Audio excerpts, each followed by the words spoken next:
ഞാൻ മുല്ലത്തരം ഡാലി മുക്കാഞ്ഞിരം അഥവാ സോമൻ ഭോപ്പാൽപുര. ഒന്ന് കേട്ടിട്ട് പോ 32 ഭാഗം.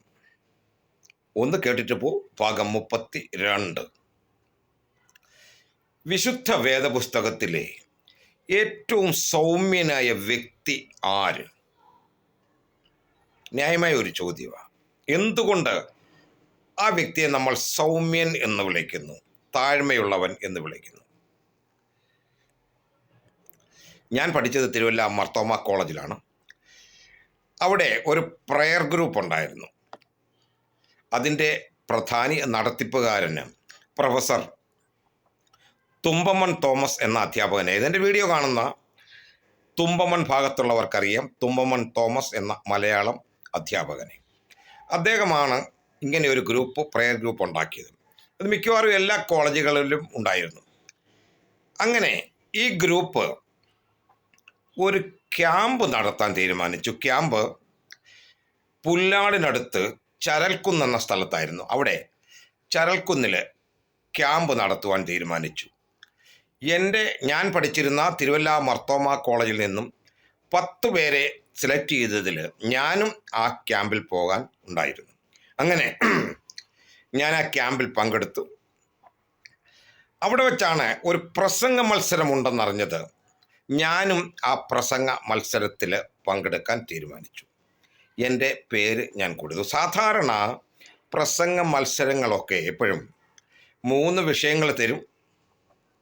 അതിൽ ഒരെണ്ണം തക്ക സമയമാകുമ്പോൾ, പ്രസംഗത്തിന് 10-15 മിനിറ്റ് മുൻപ് തരും. അപ്പോൾ നമ്മൾ അത് പ്രസംഗിക്കണം എന്നാണ് നിയമവശങ്ങളും ഇതുവരെയുള്ള നടത്തുവരവുകളും കീഴ്വഴക്കങ്ങളും. അങ്ങനെയാണ്. ഞാനാണെങ്കിൽ ചില പ്രസംഗങ്ങളൊക്കെ കാണാതെ പഠിച്ചു വച്ചിരിക്കുക. വിശ്വാസം, സ്നേഹം, ഇതുപോലൊക്കെയുള്ള ചില വിഷയങ്ങളൊക്കെ കാണാതെ പഠിച്ചതുകൊണ്ട് ഒരു ഉള്ളിലൊരു ധൈര്യം. അങ്ങനെയാണ് ഞാൻ ഈ പ്രസംഗ മത്സരത്തിന് പേര് കൊടുത്തത്. പക്ഷെ ക്യാമ്പിൽ ചെന്ന് കഴിഞ്ഞാണ് അറിയുന്നത് കോളേജ് ലെവലായതുകൊണ്ട് വിഷയം അല്പം കാഠിന്യമേറിയതായിരിക്കും. അല്പം കഴിഞ്ഞറിയുന്നത് വിഷയം നമുക്ക് തരുന്നത് അന്ന് മാർക്കിടാൻ വരുന്ന പരിശുദ്ധ പിതാവാണ്. അതായത് നിയുക്ത വന്യ ദിവ്യശ്രീ റൈറ്റ് റവറൻ ഡോക്ടർ അലക്സാണ്ടർ സബ്രഗൻ മെത്രാപ്പോലിത്ത തിരുമേനിയാണ് അന്ന് അവിടെ വരുന്നതും ഈ പ്രസംഗത്തിന് മാർക്കിടുന്നതെന്നും അറിയാൻ കഴിഞ്ഞു.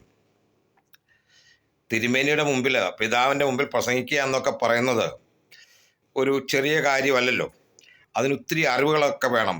ഒരു ഗ്രാമത്തിൻ്റെ ഉൾഗ്രാമത്തിൽ നിന്നൊക്കെ വന്ന ഞാനൊക്കെ എന്തോ പ്രസംഗിക്കാനാണെന്നൊരു പേടി, ഒരു ഭയമൊക്കെ ഉള്ളിൽ ഉണ്ടായിരുന്നു. എങ്കിലും പേര് കൊടുത്തു. പ്രസംഗത്തിൽ ചേരാൻ തന്നെ തീരുമാനിച്ചു. ഏതെങ്കിലും ഒരു വിഷയം സെലക്ട് ചെയ്യണം തരുമെന്നൊക്കെ പ്രതീക്ഷിച്ചെങ്കിലും തിരുമേനി പ്രസംഗത്തിന് അല്പം മുൻപ് മാത്രം വിഷയം പറയും. അത് അനുസരിച്ച് എല്ലാവരും പ്രസംഗിക്കണമെന്ന് തീരുമാനിച്ചു. അങ്ങനെ പ്രസംഗ മത്സരത്തിന് അല്പം മുൻപായി പരിശുദ്ധ പിതാവ് നിയുക്ത വന്യ ദിവ്യശ്രീ റൈറ്റ് റവറൻ ഡോക്ടർ അലക്സാണ്ടർ സബ്രഗൻ മെത്രാപ്പോലിത്ത തിരുമേനി തന്ന വിഷയമാണിത്. വിശുദ്ധ വേദപുസ്തകത്തിലെ ഏറ്റവും കൂടുതൽ താഴ്മയുള്ള വ്യക്തി ആര്? അത് എന്തുകൊണ്ട്? ഇതായിരുന്നു ചോദ്യം, ഇതായിരുന്നു വിഷയവും. ഞാനും പ്രസംഗത്തിന് ചേർന്നു. എൻ്റെ ഉള്ളിലും ചില തീപ്പൊരികൾ ഉണ്ടായിരുന്നു. ഇപ്പോൾ ഈ വീഡിയോ പറയാൻ കാരണം ആധുനിക യുഗത്തിലും ഈ ചോദ്യം പ്രസക്തമാണ് എന്നുള്ളതുകൊണ്ടാണ്. ഓരോരുത്തരായി പ്രസംഗം തുടർന്നു. വിശ്വാസികളുടെ പിതാവായ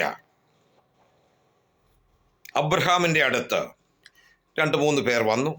അവർ വന്നപ്പോൾ അബ്രഹാം നിലത്തോളം കുനിഞ്ഞു എന്നാണ് പറയുന്നത്. നിലത്തോളം തൻ്റെ തല എത്രത്തോളം താഴ്ത്തി അവരെ സ്വീകരിച്ചു. ആ സൗമ്യത, ആ താഴ്മ, ആ ആദരവ് പ്രകടിപ്പിക്കൽ അത്രത്തോളം വിശുദ്ധ വേദപുസ്തകത്തിൽ ആരുണ്ട് എന്ന ചോദ്യം ചോദിച്ചപ്പോൾ അവിടെ ഇരുന്ന എല്ലാവരും കൈയടിച്ചു. ഞാൻ പേടിച്ചു പോയി. ഇനി ഞാൻ പ്രസംഗിച്ചിട്ട് എന്താ പറയാന്? എന്ത് വിഷയം എടുത്ത് പ്രസംഗിക്കാന്? അത്രത്തോളം താഴ്മ. അടുത്ത ആൾ വന്നു. അദ്ദേഹം മോശയെ പറ്റിയാണ് പറഞ്ഞത്.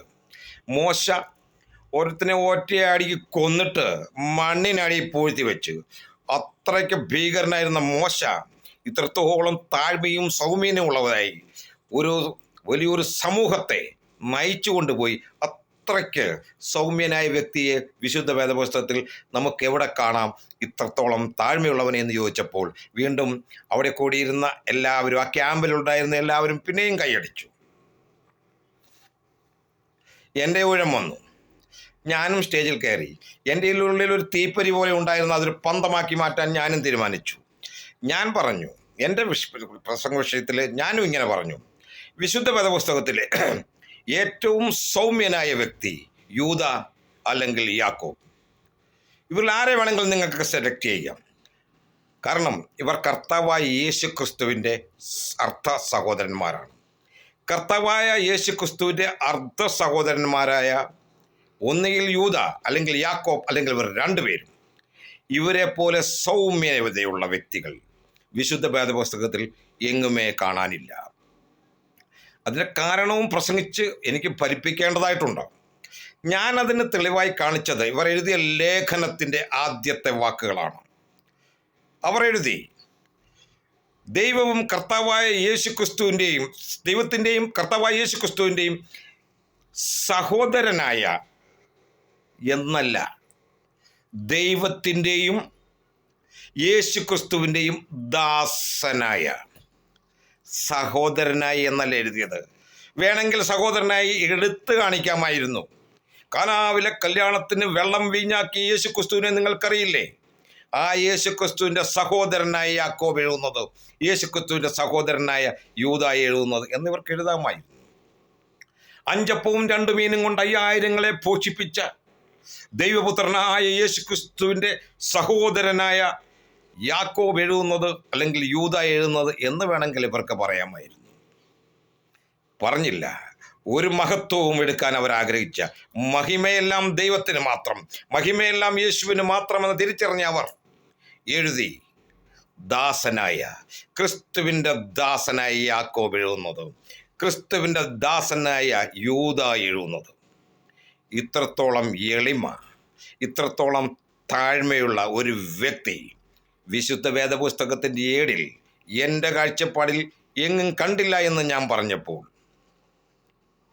പ്രസംഗം തീരുന്നതിന് മുമ്പ് തന്നെ ഞാൻ സമയം അനുവദിച്ചെന്ന സമയം തീരുന്നതിന് മുമ്പ് തന്നെ ഞാൻ പ്രസംഗം നിർത്തേണ്ടി വന്നു. ഞാൻ പ്രസംഗം നിർത്തുകയും ബെല്ലടിക്കുകയും ഒരുമിച്ചായിരുന്നു. കാരണം എനിക്ക് അദ്ദേഹം പറയാനൊന്നും ഇല്ലായിരുന്നു. പറയാനുള്ളതെല്ലാം പറഞ്ഞു പിടിപ്പിച്ചു.